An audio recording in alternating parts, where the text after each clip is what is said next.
From the land of the rising sun to the home of British motorsport, we welcome you to RaceSpotTV and another round of the Real Racers Virtual Club and the Spring Formula 3 season. Delighted you can join us here once more on a Tuesday evening for what should be a very entertaining round from the historic Silverstone layout. My name is Arjuna Kankipati, alongside, as always, is Nolan Rempel, with Hugo Luis down in the production booth controlling all of the action. TV cameras provided to us by Esteban Ballo and TrackCams22.com, with additional car cameras designed by RaceSpot's own Tyler Maxson. You can follow along by heading to timing71.org and their world-class suite of data analysis tools that powers some of the best real and virtual motorsports. Nolan, it's been an interesting couple of weeks here on a Tuesday night. Now we head to the Silverstone circuits, where the Formula 3 cars are locked and loaded and ready to rock and roll.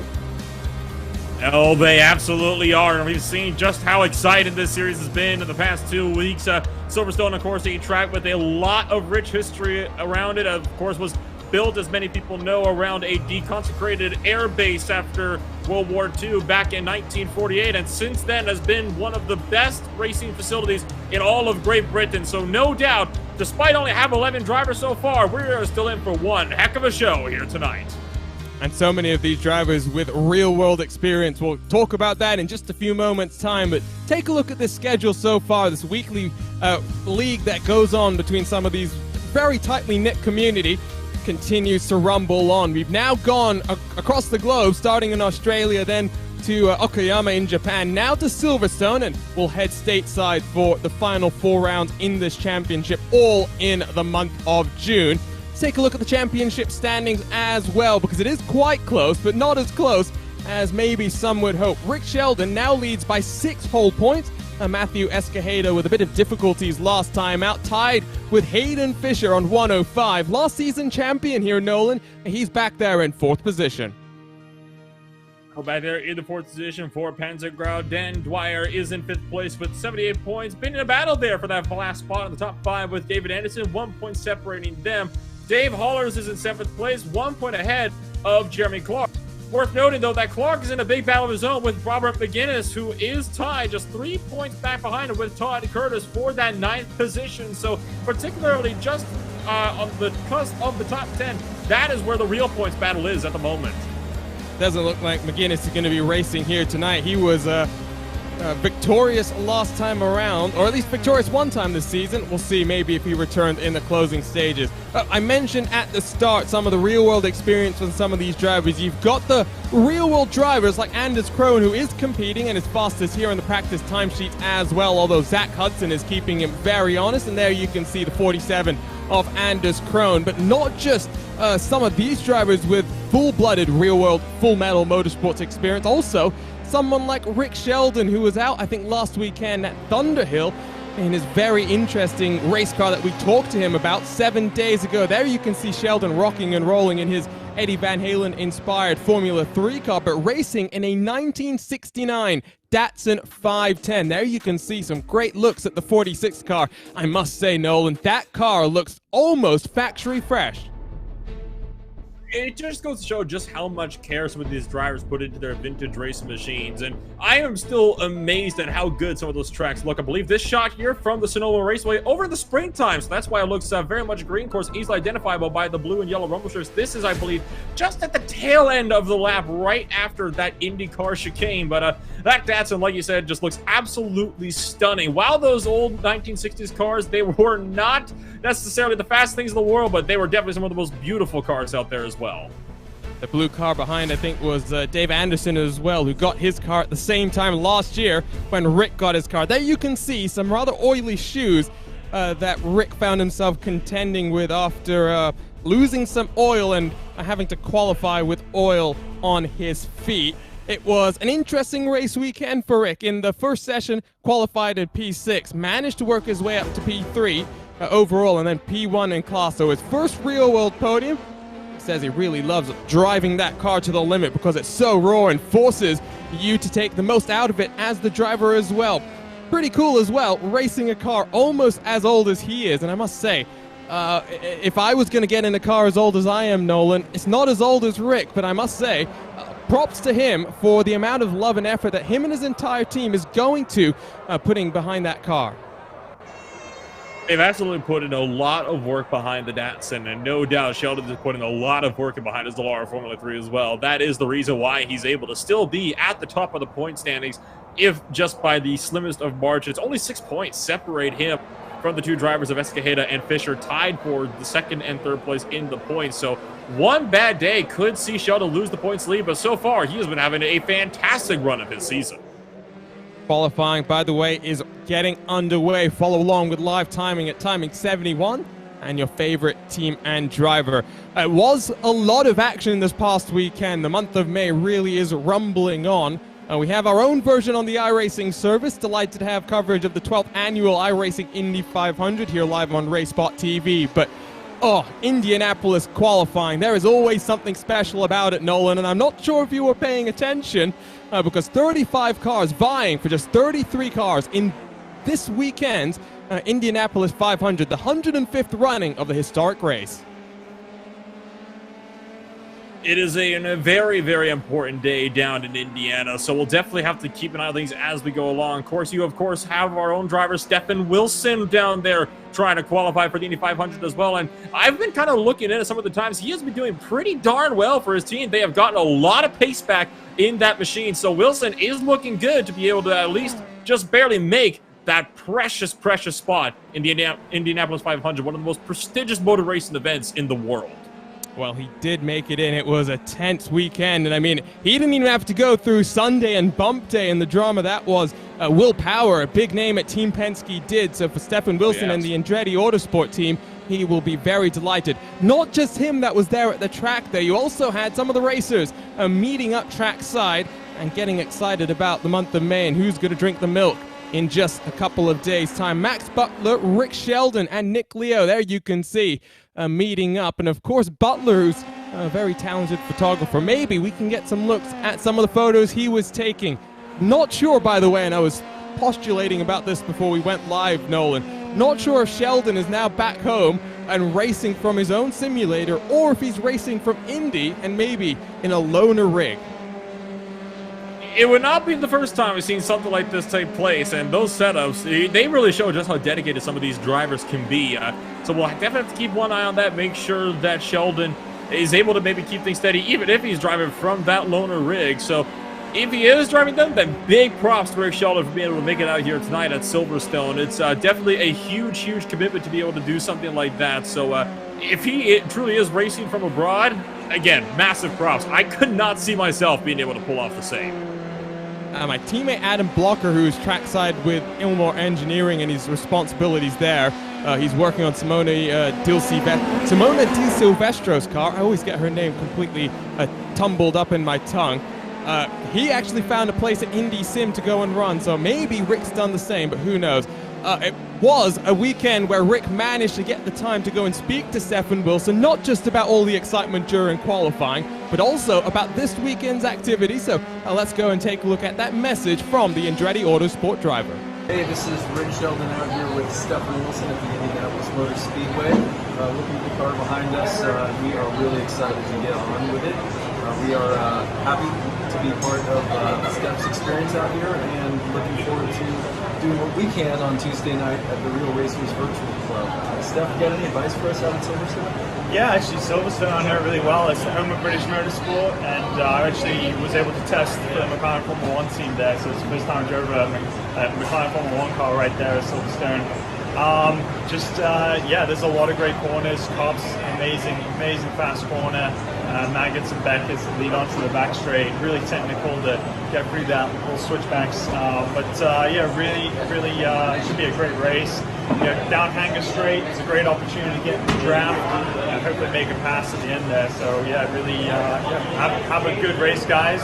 Look forward to it. And then after Tuesday night's race, you can look forward to Sunday. It's the 105th running of the Indianapolis 500, so make sure you tune in and see how the number 25 Autosport Houston Motorsports car does.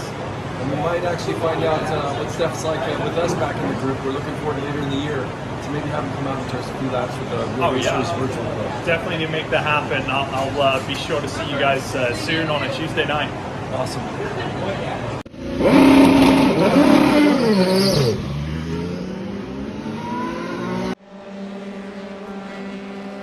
Engines turned down from Q-Boost, but it's now all about dirty air and getting that race car feeling as good as he can for the 105th running of the Indianapolis 500 presented by Gamebridge. I'll be watching on Sunday, Nolan, and I'm very excited. The front row is so unique. You've got, of course, series staple. What can you say about someone like Scott Dixon? But then the young bloods as well, Colden Herter and Renus VK as well. Definitely some new talent in there, and potentially some rising stars as well, and they're going to be going up against some of the best drivers in the business. Of course, Scott Dixon, a very big name. Not really surprised to see him on the top row. Dixon has, of course, a couple of championships, I believe, under his belt for the NTT IndyCar Series, so it's not a surprise to see him running out there. He is definitely going to be a serious contender for that Indianapolis 500 victory come Sunday. So as we watch qualifying continuing to tick away, just past halfway now, only 10 drivers so far set times. There is one driver, Matthew Escajeda, still yet to set a time. He is currently out on track, though, on his second flying lap. First lap did not go his way. I think he might have had a bit of an off in the first section of the track. Now, though, he's ducking his way underneath the bridge for these final few corners. Stefan Wilson will line up on the inside of row 10, back in 28th position. He'll need a good race car. It does sound like cold track temperatures this coming weekend might mean that passing is a bit easier than what we saw just a couple of days ago in the iRacing Indy 500, where we saw iRacing history being made. Brandon Traynor winning his third consecutive iRacing Indy 500. Wilson will be alongside Max Chilton and Dalton Kellett, who snuck in dramatic fashion in the closing stages of qualifying on Saturday. At the top of the time charts, though, it's Anders Crone. We haven't seen too much so far this season, but I wonder if we'll see him a bit more as well over the next couple of weeks here. Nolan, you can see 6/10 faster, and the 2008 F2000 champion clearly showing that real-world experience translates to the sim as well. It goes both ways. Sim experience can definitely translate to real life, and just like that, real life can also translate to the sim. So the F2000 driver definitely showing that it definitely can go both ways. On board here with Anders Crone as he is darting his way now through the final corner here up to the start-finish straight. Of course, that's not where the start-finish straight is nowadays. In 2021, it's actually on the opposite end of the track, just out of Club. Not here, though. We are using that historical layout today, used, I believe it was from 2003 right up to 2009 until the track was properly reprofiled. The start-finish line, though, still was not moved until 2011. And we were kind of talking about which layout we preferred before we came on air.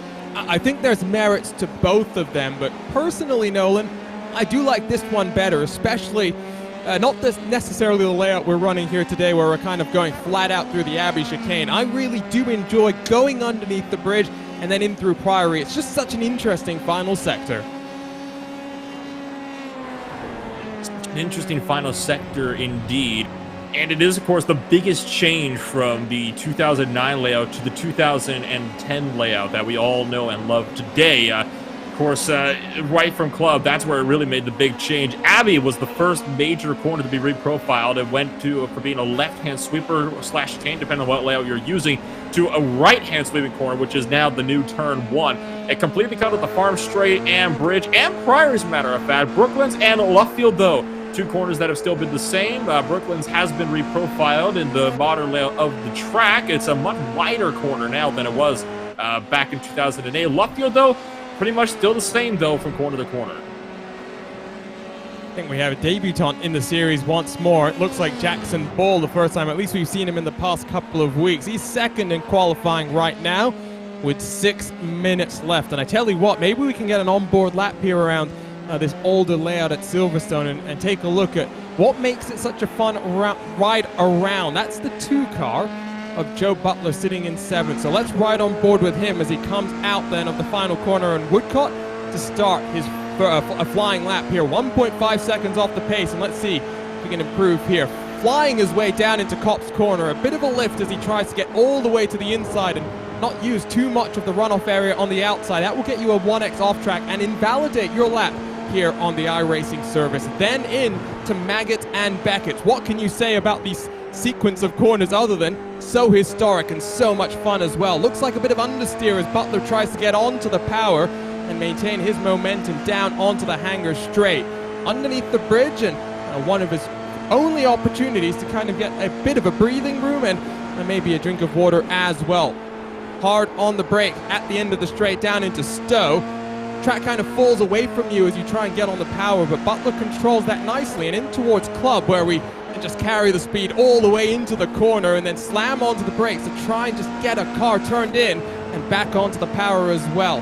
This is where instead of going right, we are going to go left into the final sequence of corners. So much momentum. It opens up a passing opportunity as well as we come underneath the bridge and in towards the penultimate corners. In through Priory, all the way on the right-hand side, as you can see Butler using all of the curves on offer as well. In through Brooklands, running a bit wide once more. That's going to compromise his lap time, but in through Luffield, it does well to get onto the power nice and early. And then Nolan, let's see what lap time is going to be at 1:26 and counting. He has a 1:31.149 to beat. He will not be good enough to beat that time. Comes across the lines a 1:32.848. So still 2/10 slower than his overall best time of the day, which was a 6:70. So Butler is going to stay ninth fastest for now. About a 10th up from Matthew Escajeda, the driver that is currently tied for second place in points here, down in the 10th position. Penzengrau brings up the rear with a 1:33.315, almost a second. Oh, and Joe Butler has a bit of an off there. Maggots and Beckett's proving perfectly why it is such a difficult series of corners to work with. On board with Jackson Ball as he's throwing his way up here to what is one of my favorite corner complexes in the entire world of motorsport. It's just so much fun and maximum commitment as we're riding on board with the Lando Norris helmet and the Audi Sport paint as well. A bit of an interesting combo.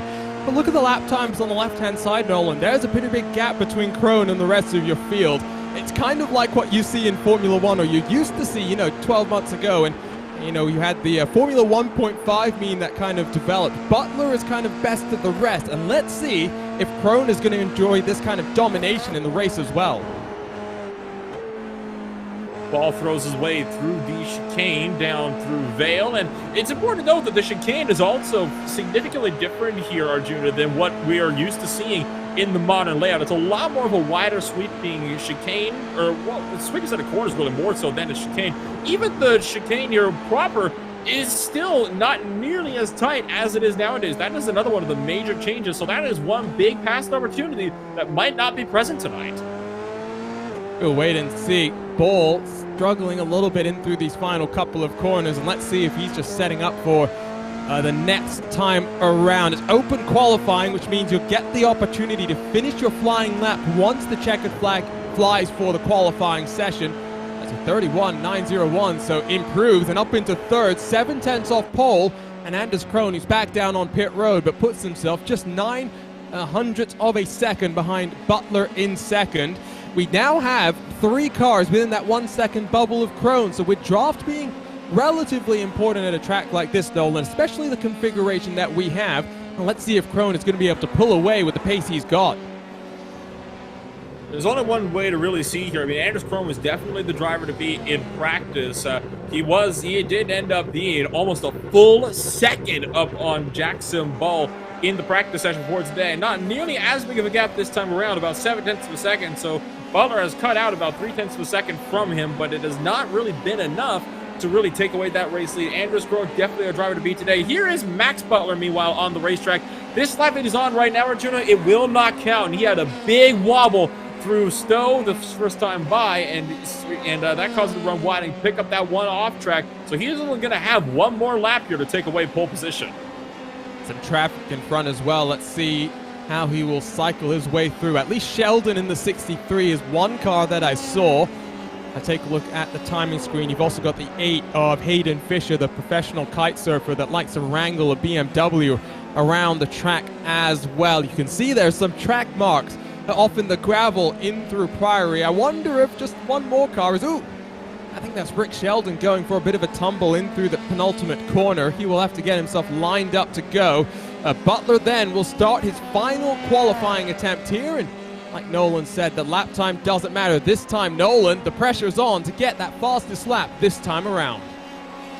30 seconds and counting. Time is running out for the drivers behind Butler as well to try to get back to the line to start their last lap of the race. Let's take a look here at the 4 car of Jackson Ball. He is just now on the exit of Maggots and Beckett's, and the run up the hangar straight down towards Stowe. So the 4 car trying to maybe see what he can do, see if he can potentially challenge for at least that front row. He is just under a 10th away from Max Butler's time. Might be close, you know. Checkered flag flies. So with Crone down on pit road, he's not improving. The benchmark has been set. It's a 1:31.149, and Ball will be one of the first cars to challenge him. In front, you also have Joe Butler, who's coming down into the penultimate couple of corners, but I don't think the lap time there is going to be good enough, as under the bridge, here comes the 4 car. Oh, a little bit of a wiggle there. Not sure if that slowed him down. Can he get onto the front row? It's going to be close, and I'm watching for Butler, who's coming out of Woodcott right now. The Audi Sport 4 looking quite good as he rolls onto the power, 25 and counting. Here he comes. Butler doesn't seem to have improved that last time around. Can Ball do it? No, he doesn't. So now we watch behind here now, Nolan. Aiden Fisher crossed the line. He improves with a 1:32.314 on his previous time, but not on his overall time. Kurt Penzingrau, the next driver across the line, currently sitting in the 10th position. He will not improve either on his time. Almost a half a second slower. Sheldon across the line. No improvements for him. Zach Hudson, the next driver across the line. No time logged. And it looks as though Max Butler has pulled it off the track somewhere. He is nowhere to be found. So I think now we've got about 50 seconds to let our drivers just catch their breath, Nolan, and prepare for a 25-minute sprint to the end. And the question really is, who can catch the 47 car in Anders Crone? The closest 2 drivers so far to him are Max Butler and Jackson Ball, but I think they're going to be a lot more focused battling each other, along with Nicholas Leo and Zach Hudson just behind, who, by the way, Leo and Hudson set the exact same lap times for 4th and 5th place. Both drivers the 1:32.094. That is a little bit more impressive, I think, than pulling 7/10 of a second out on the rest of the field.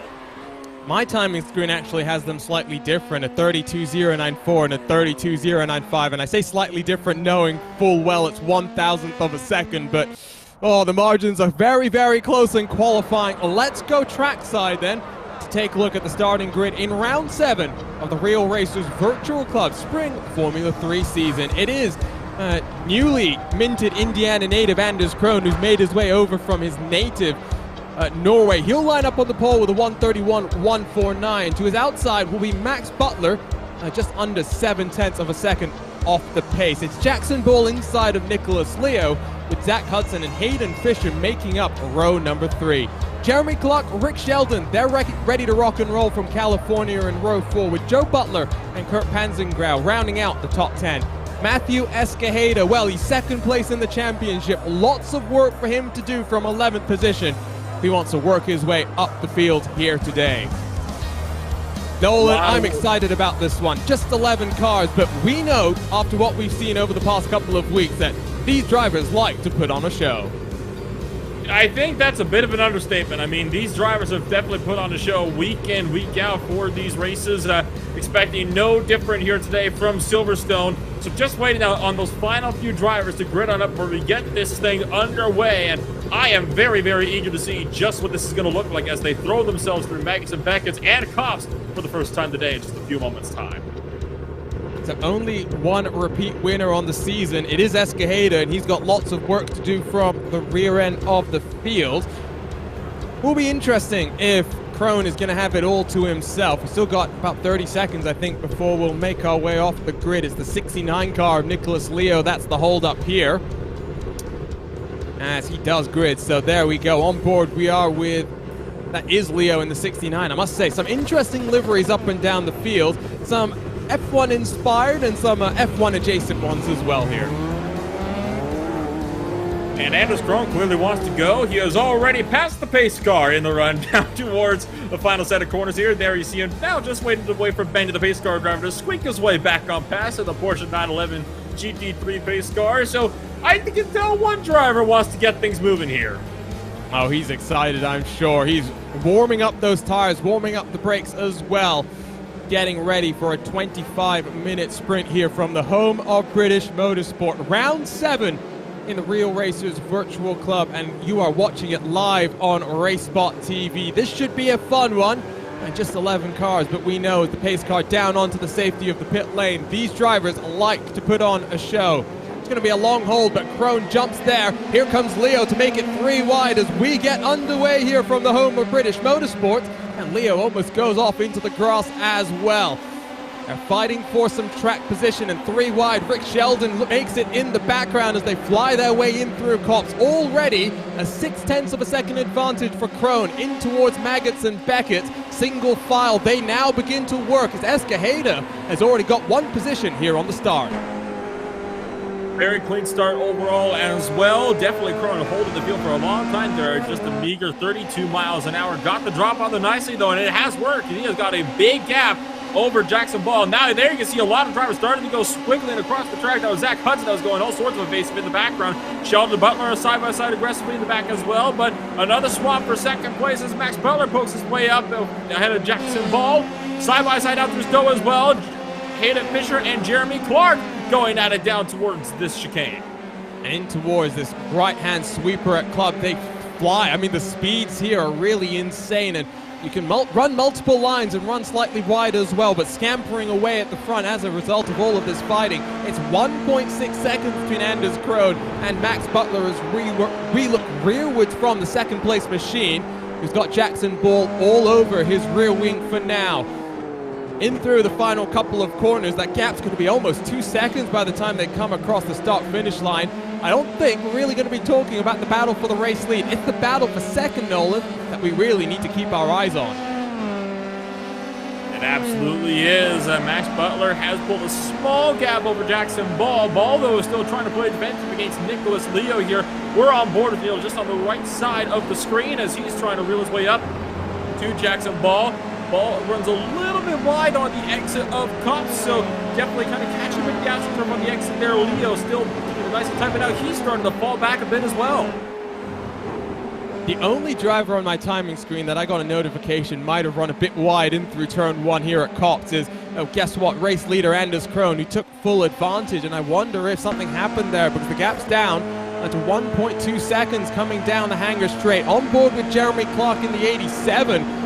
Ducking and diving down the straightaway into the braking zone of Stowe, side by side. Can the outside line hold a position? No, it can't, and the 87 is up a position, and here comes the 8 as well to try and poke a nose in through Club.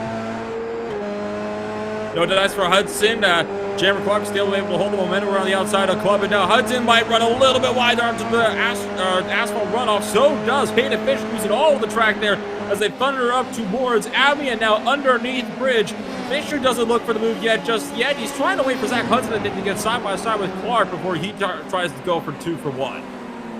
So 22 minutes left to go, and the gap is only 1.6 seconds. As, oh, look at the brave move down the inside. Hudson loses 1 more position to Hayden Fisher, but Fisher almost loses control. Now has to defend from Rick Sheldon in through the final corner. It's all kicking off here from Silverstone.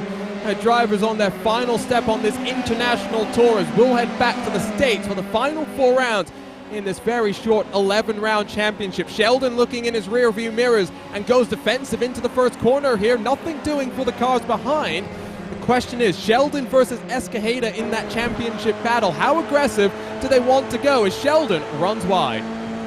He's got to be careful about running wide there, because if you run too wide through Cup's corner there, Judah, much like Hockenheim, iRacing can give you a slowdown penalty for exceeding track limits and gaining time. So that is something that Sheldon's got to be very, very careful about, wandering too far out there. Though from the pace he's still keeping up here, clearly did not get that penalty that we were a little bit concerned about. So now he's got Joe Butler and Matthew Escajeda just up behind. Oh, Butler with the big punch, trying to go around the outside of Stowe in an effort to not run over Rick Sheldon. I'm not sure if that was a lunge or maybe just misjudging the braking zone from either car there, but it was close for a moment, almost slung around the outside, and look at all of the runoff that Butler uses there. He is entitled to do that, not in danger of any sort of slowdown penalty. And in terms of the championship picture, it's not Escajeda and Sheldon that the only 2 cars that are involved. Of course, Hayden Fisher tied for second in the championship. So right in front of the championship leader, he'll at least know he'll be closing that championship gap. Out front, it's 2 seconds between first and second, and a further 2 back to third as well. Ball is having to defend from Nicholas Leo in that 69 car right now, Nolan, but apart from that, the top 5 very much are getting broken apart here. They certainly are getting broken apart up in the front, but one field that is not getting broken apart is, of course, the field down here for positions further down the order. Escajeda goes down the inside into Copse. Joe Butler holds the outside line. Rick Sheldon gets into the grass just up in front of these guys, loses a little bit of time, but so far Butler is still trying to fend off Escajeda valiantly just behind. Beautiful job from that number 2 car to be able to hold him off around the outside of Copse. Oh, look at that replay. That's a close moment there for Butler as he rejoins the track, as he just tries to take full advantage of everything that's on offer here in a former Air Force base. Down in towards Stowe, I think we're watching as Hayden Fisher closes on Zach Hudson. He's all over that rear wing and be a heavy braking zone in the modern configuration of the track. But here we go, left and right at very high speed.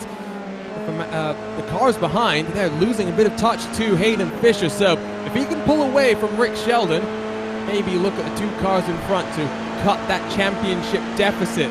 Gap between Ball and Leo has opened up to 1 full second as well. So as we work through the first 6 minutes here, Nolan, it is starting to calm down somewhat. It is starting to calm down, but as we've seen with these races, they tend to calm down after the first 5 minutes or so, and then they definitely pick up a lot in the last 10. It happened at Phillip Island, it happened at Okoyama. Based on that trend, I think it's a safe assumption that we could see the very same thing happen here at Silverstone. So 18 minutes to go as we cross the start-finish line to start lap 5. My timing screen is indicating 17 laps estimated, so unless Anders Crone, who set the fastest lap of the race with a 1:31.291, 7/10 quicker than Max Butler in second, I don't really know if we're going to be seeing too many. He might be able to back up the pace and do 16, but I don't necessarily think that's what we're going to see. Close once more between Fisher and Hudson. Here comes the draft down the straightaway, Nolan. Close with the draft, and Hudson's going defensive. Oh, Fisher's going to be really brave down the inside, and that scares Hudson back out to the racing line for Stowe. Fisher sends it up the inside into Stowe, and Hudson does not have anything for him. That number 9 car clearly was not expecting Fisher to make the dive to the inside. Fisher was looking for the outside lane all the way down the straightaway, then at the last possible moment made that massive switch over to the inside, and at that point, Hudson was just a sitting duck. Sheldon was very wide in the background and starting to lose track then of one of his championship rivals. An average finish of 5th on the season so far for Fisher. Is working his way once more in towards the top 5. Next target will be Jeremy Clark in the similarly colored 87, but it is close still with Hudson in the background. What's happened to Anders Crone here? He has dropped back into second. I'm not necessarily seeing anything on my timing screen. You know what's going on here, Nolan. He's saying, I'm here for some fun. Let me pull to the side. And I tell you what, Max Butler, we're going to go wheel to wheel for a couple of laps here at Silverstone. That certainly was the case. Anders Crone definitely did a good job trying to make this race entertaining for himself and some of the others. So Anders Crone clearly wanted to have some fun tonight. That is, after all, what this league is for. It's supposed to be for these real-life racers to be able to get in here, get away from the seriousness of the real track, and just kick it back and have some fun. Now Max Butler has got himself about an 8/10 lead over Anders Crone, so we're going to have to see here how Crone will do in trying to reel in that gap. But based on how far ahead he was in both qualifying and in practice, he'll catch back up to him in no time.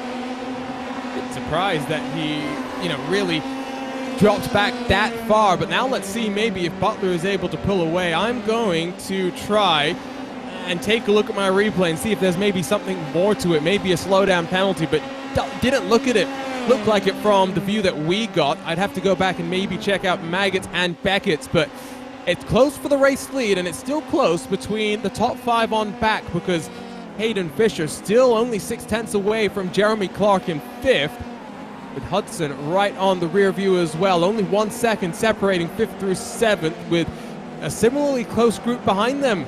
Nolan, you got Sheldon, Butler, and Escajeda only separated by 1.2 as well. Already almost halfway through this 25-minute race. Time really does fly when you're having a good time, doesn't it? So Zach Hudson trying to run down Hayden Fisher still in that number 8 machine. We'll have to see here how this battle for 6th and 7th will develop, and if they can potentially catch back up to Jeremy Clark to start battling for those final spots just inside the top 5 as well. The top 4 are kind of running on their own, save, of course, for the top 2, which is getting closer all the time. Yeah, and I was just going to say, I went back and took a look. I mean, not even close to him in terms of getting close to the curbing and risking some sort of slowdown penalty. So now the gap is close, and it's just 2/10 as they work their way in through the middle sector. And there you can see just how close it is as well. Oh, it's getting closer and closer, moment by moment. On board, we jump with the 47 in through club corner. That right-hand sweeper, and you can see some dirty air in front. So Crone just tries to take a bit of a wider line to carry the momentum. Under the bridge, we're about to go. Haven't seen any cars really using this as a passing opportunity just yet, but maybe in through the final corner they'll be able to sling it. Not just yet, but maybe this next lap around, Nolan, we'll start to see Crone start to apply the pressure. Only going to take that one mistake from Max Butler to put Crone back up into the race lead. So both drivers very, very clean off that final corner. Crone still trying to run down Butler. He is within striking distance, though, a quarter of a second back. I don't think he's going to make the look here through Cobbs. He might look for it out of the Chapel curve down the hangar straight. We'll have to wait and see here how Crone is going to set this one up. Loses a bit of time with the dirty air through Cobbs. He's going to try to stick as close as he can with him, though, here through Maggots and Beckett's. Look rearwards from the race leader then as Crone hunts him down. Oh, I love the sense of speed that you get all the way down to the ground as Crone almost runs out into the grass. A gap up now above half a second, so it's not going to be close enough for the 47. And there you can see having a bit of internet issues there, as maybe deciding that you'll bounce back and forth from home in virtual Indiana to virtual Silverstone as well. Coming into the middle sector once more. This is where Crone closed the gap last time around, Nolan. Let's see if he can do the same here. Oh, Max Butler runs really wide, though, out through club. Anders Crone tries to follow. Crone taking a bit of a tighter line there, following the racing line, and that allows him to close up even more on Max Butler. So that 10 car started to make those little mistakes that could easily cost you a victory. Down underneath the bridge and up through Pariah here. What can Crone do? Right now, Max Butler's doing a great job out there in the lead, and Crone, a little bit of an overshoot there on the braking point, trying to look for the inside of left field, but no dice for the 47 for now.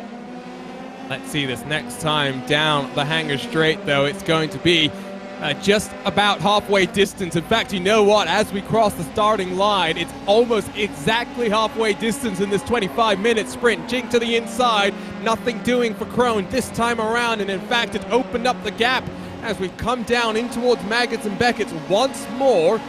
Let's see, with the gap at 0.4 of a second, if Crone is able to sling his way onto this hangar straightaway as they both climb onto the inside curb, down to 0.3. Oh, he got a good exit there, much better than just the last time around. I don't know if it's going to be close enough. On board with the 47, inset as well. You can see just how hard Butler is defending all the way to the inside. He jinks to the outside and opens the door for the move. And side by side, Crone for the race lead. They touch wheels as well. And Butler somehow holds on to that one, Nolan. Unbelievable driving there from Max Butler. Launched the right sides up. Might have had 3 wheels off the ground at some point in the middle of that one. So Max Butler keeps that car under control. Not a lot of damage from the looks of it, if any. So that 10 car is going to be clear to try to run down the 47 again. Anders Crone muscles his way into the race lead. Now the question is, if Max Butler gets back to him, will they be as nice in getting back past him? I don't know if that's something that some of these drivers would do in the real world. Oh, look at this super slow-mo replay. Our producer, Hugo Luis, right on the action as well. Not really a hop, skip, and a jump. More of just a little bit of a love tap there, sending him for just a bit of a hop there. And Butler will have to regain his composure and see if he can hunt down the car in front. Let's see if, though, Nolan, Crone does the same thing again and, just drops back and opens the door. You never know. If Butler defends hard enough this next time around, we could see as look at that hard defense between Hudson and I think that's Hayden Fisher. A side-by-side in through turn 1. It's Hudson back into the top 6. Maybe not for long, though. Runs really wide and into the grass at the exit of Kopp. So here comes Fisher trying to fight this one into Maggots and Maggots. This is not his best opportunity here. Oh, comes across and shoves Hudson off onto the grass. Zach Hudson not being done any favors for Hayden Fisher. Sheldon goes through. Escajeda goes through. And Zach Hudson drops to the tail end running order just like that. Up front, Escajeda now trying to get the run around Rick Sheldon off to the chapel curve.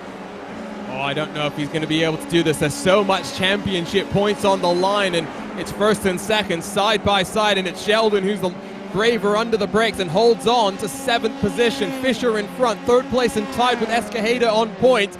Knows that if he can pull away here, he's got some advantage and had the pace earlier on. 10 minutes left to go, and what did he say about the closing stages slightly earlier, Nolan? It's all kicking off here from Silverstone. It absolutely is. The trend continues here in the Real Racing Drivers Club here. So Hudson and Escajeda, they're now the closest battle out there on the circuit, trying to maybe reel it in. We ride on board with Hudson here.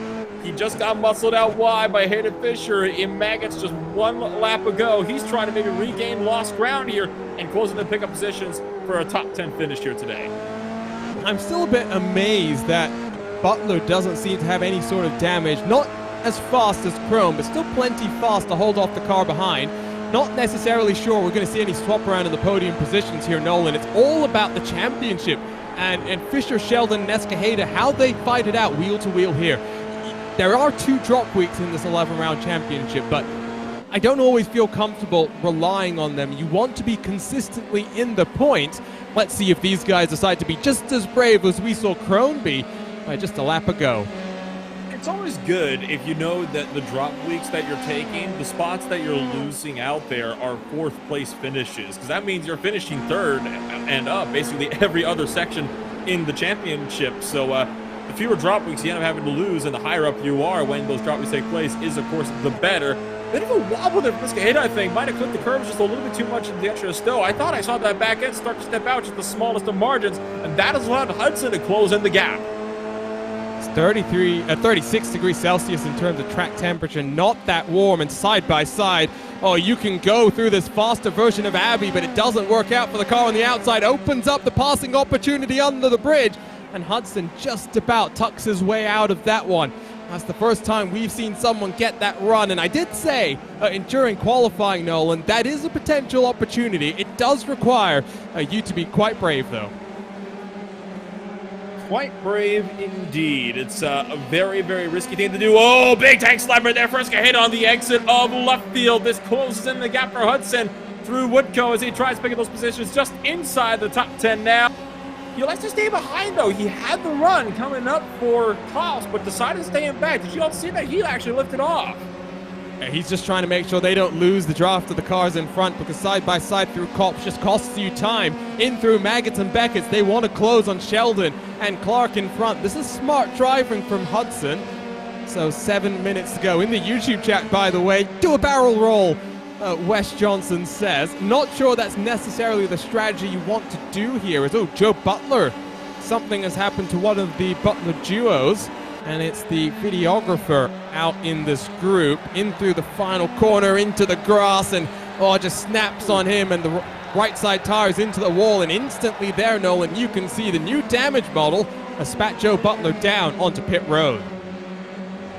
The new damage model claims yet another driver destroyed right rear suspension, and that was caused one of those classic impacts from just tapping the front end, and the back end just swings around. And that's usually the case in a lot of open wheel crashes. It's not the initial contact that hurts. It's what hurts is when the back end or the front end comes around and then slams the barrier as well at a much higher force.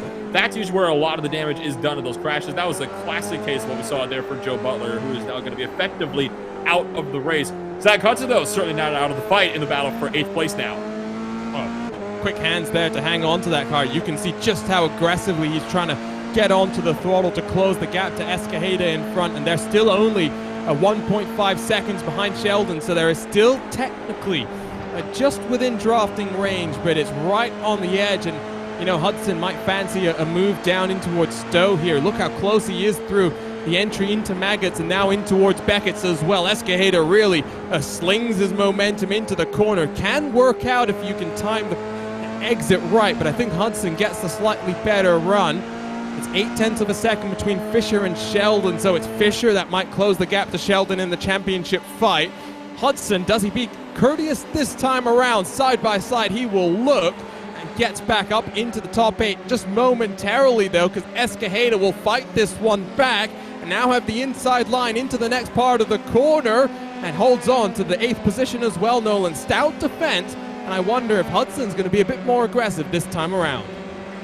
He almost ran into the back end of Escajeda as well that last time by through club. That was a very close call between the 3 and the 9. Zach Hudson is getting all on the power now. 5 minutes remaining in this race.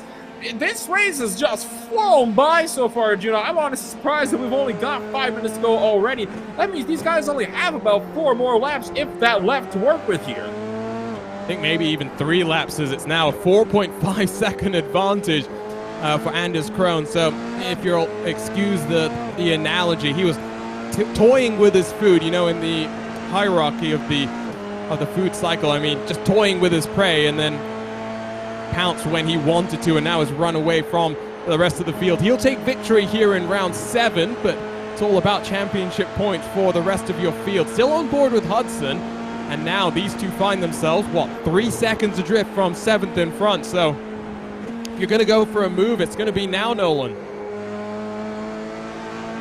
Oh, absolutely. You got to make these moves while you're still nice and close. And at this point in time, with just 4 minutes remaining, Hudson's getting to the point where if the door opens and he doesn't go for the move, that door might not be open for him again. So it's not a case like at the start of the race where you can afford to maybe let the opponent go and decide to just wait until later. You have to make these looks now. You're not going to have time later on. Crunch time has certainly arrived here at Silverstone. Just 3 and a bit minutes left here in round 7. I tell you what, let's give a bit of a shout out to some of the partners here of the Real Racing Virtual Club. First up, of course, it's Stephen Wilson Driving Academy, and I know the entire community, not just at this league, but also here at RaceSpotTV, is wishing Stefan the best in his upcoming effort, starting in 28th in the 105th running of the Indianapolis 500. Very excited to see how he does, and then maybe we'll see him back on a Tuesday evening as well for some great action in these Formula 3 cars. Not just the Driving Academy, but also Merit Partners, the high-end boutique car dealership specializing in Porsche and Ferrari. Learn more about them by visiting their website. 3 minutes to go then, and across the start-finish line, Escajeda and Hudson once more. Hudson is being courteous in through turn 1, and I think just doesn't want to try anything through that corner. Look at how close he is this time around, Nolan, in through Maggots and Beckett's. Well, it's nothing. If he can keep this distance here through the Chapel Curve, he could have a run down that hanger straight up to Stowe. That might be his best passing opportunity he's got at the moment. But it looks as though Escajeda just got a barely much of a better run through Beckett's that last time by. So he's going to continue to try to close in the gap little by little, inch by inch, and try to just maybe look for this position here right up to the gearbox for Stowe, but just barely not close to make the look. Tighter line through Stowe, though. Maybe could have something for him here through Abbey. It's not just close here, it's close in front as well. Sheldon is closed up on Fisher, and there you can see Eddie Van Halen is inspiring Sheldon to rock and roll side by side. Almost they work, and oh, there was a wiggle in the background. Hudson almost getting a bit wide through the corner. It's heating up, and of course, let's talk about the championship picture very quickly here, Nolan. Championship leader in the middle of this pack. That's the Eddie Van Halen car of Rick Sheldon. Second and third, they are tied on points. I think there's been a pass for third position as Nicholas Leo works his way up into the podium steps, but for Escajeda and for Fisher, they know they're tied on points and they cannot afford to lose ground in the championship fight. No, sir, they cannot. For drivers that are further in the bag, they have got to really make these spots count. Rick Sheldon is already going to be losing out a boat full of points and potential points in as well. He's trying to have a look at the inside of the pay to Fisher to try to neutralize the effect that that would have as little as possible, but he's just not going to have it here. So 1 minute and 20 left. Potentially final lap here for these drivers. Don't think it'll quite be the last lap. They might have one more to go here at the stripe. The advantage that Crone has is so much, almost 7 seconds now, that, yeah, we'll get at least one more lap at this point. Jackson Ball had a little bit of an issue, and that's why Leo has found himself in the podium positions. There you can see the yellow car leading a bit of a train. Ball is in behind with Jeremy Clark in the 87, top 5 on the day so far. It's been a bit of a struggle for him on the season see if you can maybe take advantage here. Weaving they go in this battle for third position. Not sure if we can get the replay of what happened to Ball, because he was looking quite comfortable earlier in this race, and with 30 seconds left to go on the clock, Anders Crone is coming out of the final corner, so it will be the final lap of the race this time around. It's not just one battle, it's not just two battles, Nolan. There's three battles we got to take attention of here today. Three battles indeed, so still got a little bit of time to work with. Here's what happened to Jackson Ball coming through Brooklyn's. Oh, just had a bit of a spin there at the apex. That's one of the first spins you've really seen all day. Only the second really spin on the track. Now look at this. Jeremy Clark having to run a Jackson Ball here from the fourth position on the track. Clark's going to go down the inside, and it cops. Ball's going to try to fight the outside line. You will have that line down through Maggots. Does Ball really dare, though, to try to fight this one out? Oh, that answer might be yes. Just barely gives him enough room to work with. And the problem is, Leo is scampered away. The gap between third and fourth is up to 1 full second now as they come down onto this back straightaway. In fact, it's 1.5 seconds. So what was looking like a three-way fight for third is going to look like a two-way fight for fourth. Ducking and diving. Ball after that mistake was looking so impressive as well. Around the outside of Stowe, he will have the inside of the next corner if he's brave enough to stick it down the inside and holds on to fourth. It's still going to be very close between these two cars. It's close as well between Fisher. Excuse me, something's happened to Hudson. Oh, there's been another issue then. Oh, all sorts of drama, but in through the final couple of corners, here comes the 2008 F2000 champion, taking that real-world experience into the sim as well, and that Racing Point livery to victory lane. Oh, there's going to be some shenanigans here. I think what's going on is just some gamesmanship. Here comes Max Butler. Who's it going to be at the line? It's going to be close, but it is going to be Anders Crone. Max Butler, I don't know. 0.6 of a second. It's Anders Crone who takes victory here. Butler in second with Leo in third. It's Ball who's just tense across the line in front of Clark. It was very close there. Here comes Fisher and Escajeda. Something happened between Hudson and Sheldon, I'm thinking here. We'll have to go to the RaceSpotTV replay, Nolan, and there's a bit of a traffic jam after the checkered flag as well. Oh, and a car exploding in the background. Tell you what, did not expect to see that one. And that was Rick Sheldon finishing off the drop in the number 63 car. Well, I tell you what did happen to Rick Sheldon here. He had a bit of a slide through the exit of Lutfield. Not a big slide, but it was enough to lose out on spots to Sheldon and his own battle. To Hudson and his own battle there. He then had another spin out through Stowe and took a really big lawnmower excursion across the grass. So all of that combined sees Rick Sheldon go from 6th down to 9th, and then finishing the job just after the checkered flag. Well, I tell you what, if there's ever a way to do something post-race, that is the most spectacular thing I have ever seen. I tell you what, let's take a look at this final lap here and just see what it was like as on the crazy train maybe. And I tell you what, there you can see the lawn care service. Rick Sheldon will be billing the management here at Silverstone, and just saying, I helped you out there with the lawn mowing. Maybe send me some money and I'll invoice you for services rendered. Take a look, though, all the way to the line, because I do want to see the explosion potentially. I tell you what, let's look at the results first, and then we'll go look at the explosion. It's Indiana 1, 2, 3, and 4. It's Anders Crone victorious. 6/10 at the line, but a bit of drama and a bit of gamesmanship from the 47. Max Butler second. He'll be delighted with how the race went. Very strong pace shown. He'll carry it forward into the final couple of rounds of the championship. Nicholas Leo in third with Jackson Ball in fourth. It was close with third, fourth, and fifth at the line. Jeremy Clark just 12 seconds off the leader, but again, a bit of gamesmanship shown from Anders Crone. Hayden Fisher, Matthew Escajeda is tied for the championship coming into this round. They'll go 6th and 7th and close the gap to Rick Sheldon, who settles for 9th on the day. Zach Hudson in 8th with last season's champion Kurt Panzengro in 10th.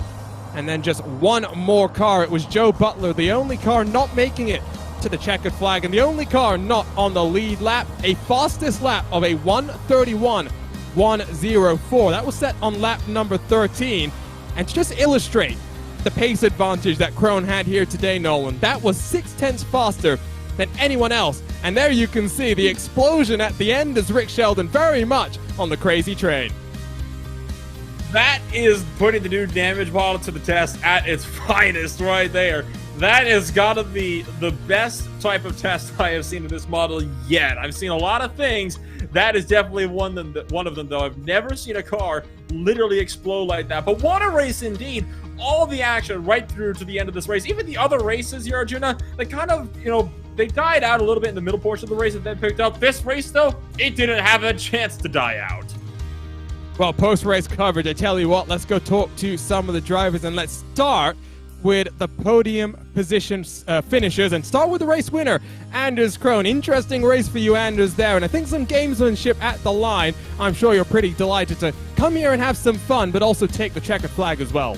It was tremendous. Had a ton of fun, and actually, it's a perfect track for this car. I mean, just so fast, so flowy. So, home of British motorsports, and fittingly so, F3 at that track. So no, it was a lot of fun, and good to battle with my pal Max Butler there as well.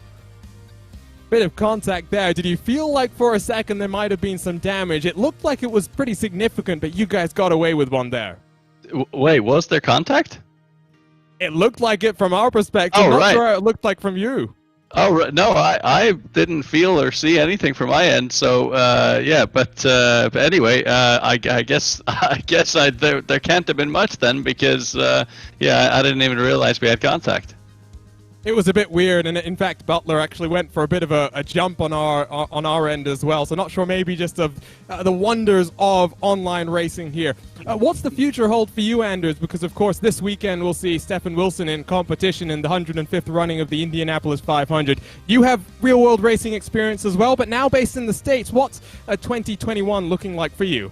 Well, 2021 was looking to be a bit of a relaxed year until Stefan's Indy 500 deal started coming together. I've been helping him out for a few years, so that's mainly what I'm doing now through the end of this week, and then I'm also helping out Robert McGuinness with his Indy Lights program. So yeah, staying busy, a lot of races coming up, but yeah, luckily have a chance to swing into these races, and just love being part of this series. I think Rick Sheldon and Dave Anderson have done such a good job in putting this all together, getting these broadcasts together with you guys. So awesome to be able to be part of these, and hopefully I can be part more moving forward.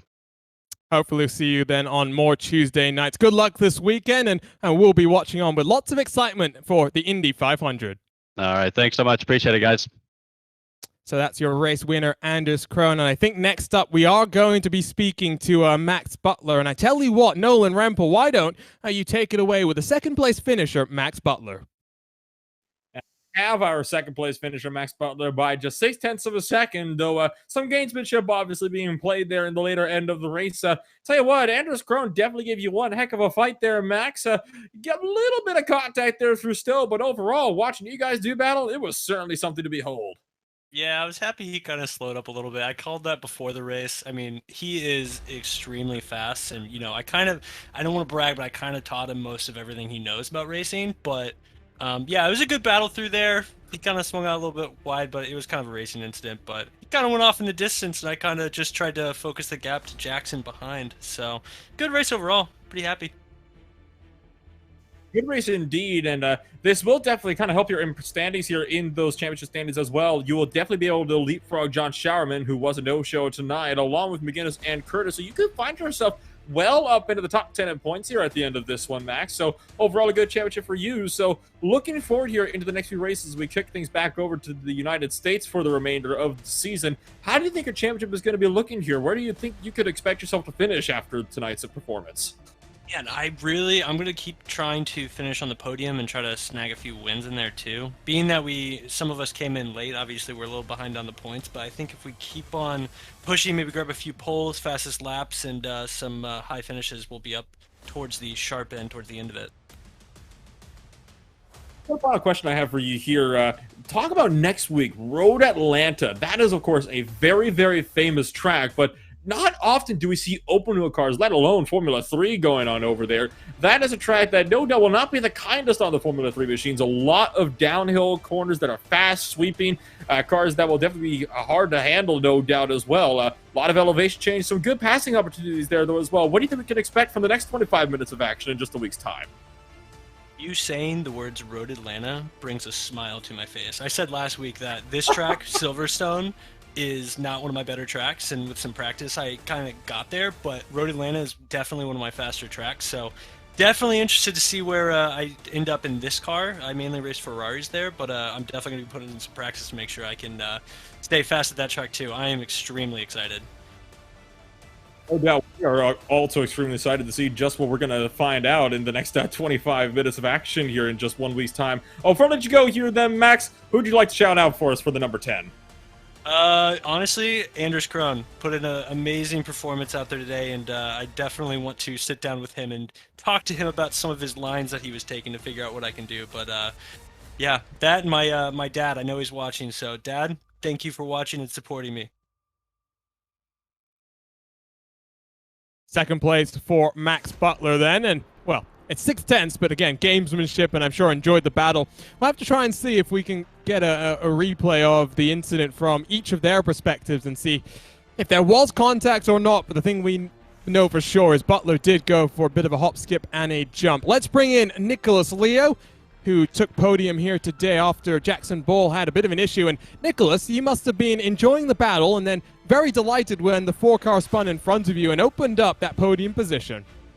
Tell you what, well, first off, the only person who calls me Nicholas is my grandma, so I love listening to the broadcast and hearing that. But yeah, no, I saw Jeremy behind me coming up. He was catching me, 2/10 every single lap. And that saving grace was Jackson. And that next lap when I first passed him, they were still right on me, and then they got caught up in a battle, which really lightened up my load. And then the white flag finally came out. I was waiting for that forever, and it was so nice to be on the podium.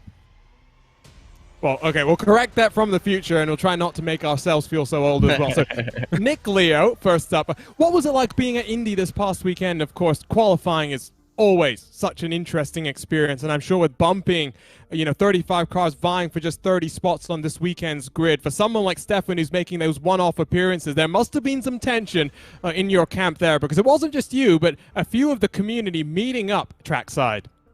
Yeah, it's always an incredible experience. I grew up going to the 500 quite a bit, and then in 2019, when I started working in racing, I've been every year since working, and it's a very different experience, but Bump Day has never really changed, especially when you have someone like Stefan, who is personally very close to all of Coforce, where, Max, Joe, Jackson, Wade, Zach, and I work.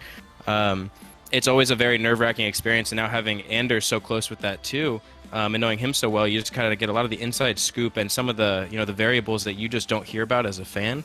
It's hard to it was hard to actually work that day, because you're worrying so much about how other people are going to do, and how, especially Stefan, he's just he deserves it so much, and it was so nice to see him just make it in. And I think with some a little boost to his engine after qualifying there, he is going to be real good for the race.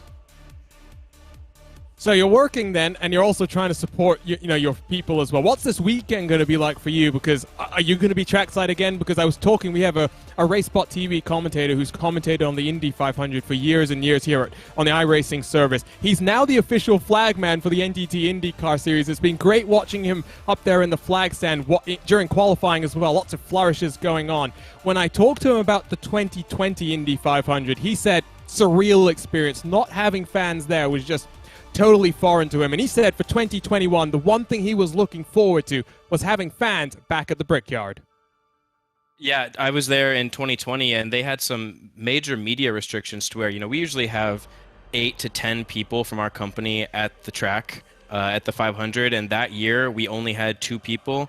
Or 3, I guess it was. It was me, Joe Butler, who's also in the series, and Zach Hudson, and I was allowed to shoot video inside the track, in the pit lane, in the paddock, in the garages, and then Joe was only allowed to shoot video footage on the outside of the track, on-track footage, and then Zach was also in pit lane doing some social media and PR things. And it was, I told people a lot that it didn't feel like an actual race day until the green flag flew. It felt like a practice morning. You get there early, nothing's really going on, it's so quiet.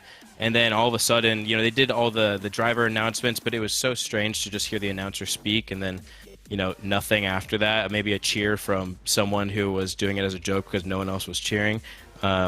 So just seeing fans this year at practice and qualifying was a huge morale booster, because you just have people cheering. You know, when someone said a fast lap, when Scott went fastest, and then the next person went fastest, and all these things, everyone always cheers, and it's something that you don't really realize you're missing. Well, enjoy the weekend. I was wishing that I could come and be part of my first Indy 500. That will have to wait for 12 months' time, and I'm sure you'll be cheering on Stefan Wilson this coming weekend. Absolutely.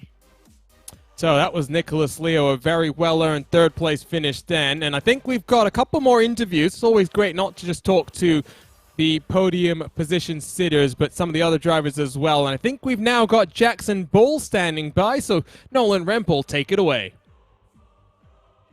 Well, Mr. Jackson Ball, what an incredibly thrilling race it was for you here from Silverstone. You came home in the 4th position, so close to the podium. You were started up in the podium and were definitely having some good fights there, but overall, a 4th place finish still is not bad considering all the fierce fights that you were given throughout the course of the day. Yeah, I'm definitely happy about the points. Definitely a little bit disappointed about that spin. I've been playing a lot with the rear of the car and, just lost it on the curbing there. It was obviously a costly mistake, let Nick go and then had to battle Jeremy at the end there just to, kind of hang on to a position and some points. So found myself in Max Verstappen land for a little bit there, just kind of following Anders and Max and just trying to stay on the tail of Max. And, that's just how it goes sometimes. Let him go early and he just ran away with it. That is indeed just how it tends to go sometimes. You definitely show, though, that you have the pace here to run up with some of the better drivers here in the series. And I'm pretty sure this means that we can expect to see you fighting for those top positions once again when we swing back around to the Americas and at Road Atlanta in just 1 week's time. Yeah, I'm super excited. It's cool to kind of get into the league and see where I fall in the standings. Definitely been putting the practice in as, this is kind of my rookie debut. So excited to see where the rest of the season goes. Of course, at the moment, it's looking a bit faint here for your overall hopes for the race for a season championship here in the spring season for the Real Racers Virtual Club. But let's kind of looking forward to into your future here for the series. Of course, their spring season is starting to enter its final stages here. There will, of course, be more, though. So with a good outing here at Silverstone, do you think this is a good sign, though, for potential future seasons to come? I think it's definitely a good sign for seasons to come. I know I'm coming, kind of late and, not really expecting to take any kind of championship or anything. My main goal is actually to battle Mr. Max Butler. We've raced together for a little bit now and are about the same pace, and so he's kind of a good rival for me to challenge myself against. No doubt a good rival indeed. What do you guys happen to race each other in? Because I know a lot of these guys, you all share some real-world experience. Yeah, we work more in the world of motorsports, ancillary, not necessarily driving. But in iRacing, we run a lot of like GT3 cars, and we're running kind of, a fun, Wednesday night league for a little bit. So we'll do some oval, do some road, and so we got the invite to come and join the Real Racers League, and it's been a lot of fun so far to be a little bit more competitive and serious about things.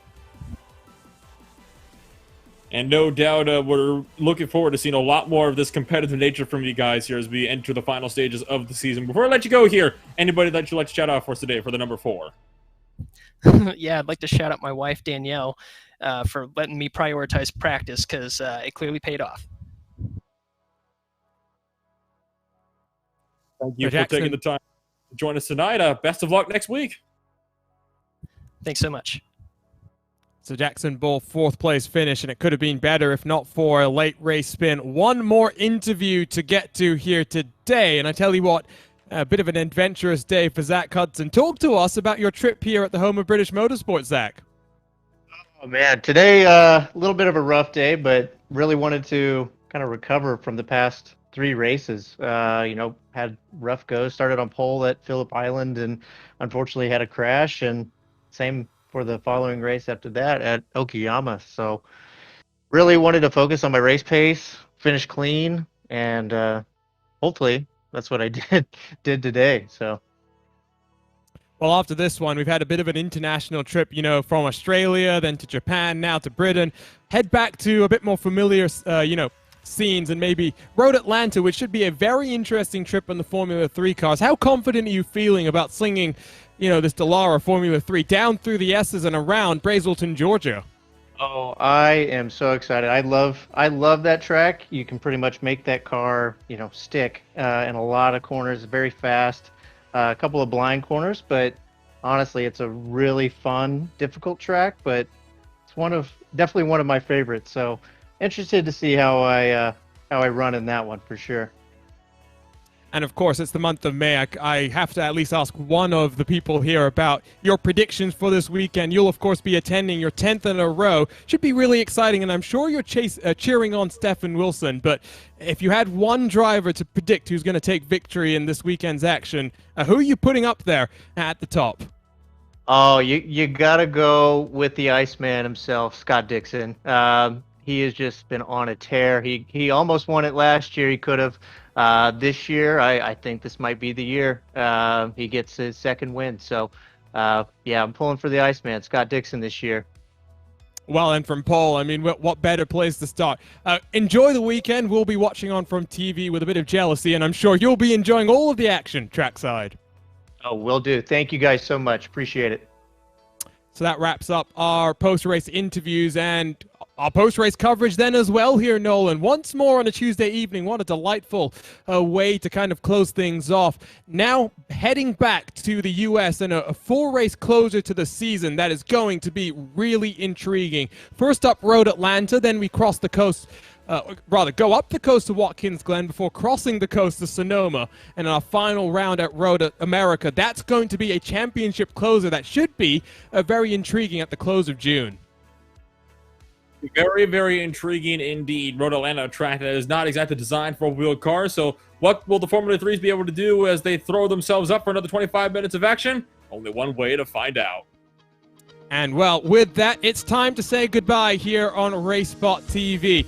Lots of these drivers will be watching this weekend when Stefan Wilson is in action for the 105th running of the Indianapolis 500. He'll be rolling off in 28th position, and all the drivers will be cheering him on. In 7 days' time, we will return from Brazelton, Georgia for Round 8 in the Real Racers Virtual Club spring season in the Formula 3 cars. Anders Crone put on a show for us here today, and he's in victory lane from the home of British motorsports, Silverstone. My name is Arjuna Kankipati. I've been joined by the wonderful Nolan Rempel for today's action, with Hugo Luis down in the production booth, controlling all of the action.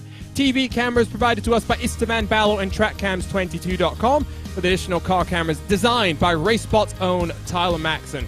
We will see you in 7 days' time for the final 4 rounds of this championship and a trip through the U.S. that will determine the spring season Formula 3 champion here in the Real Racers Virtual Club.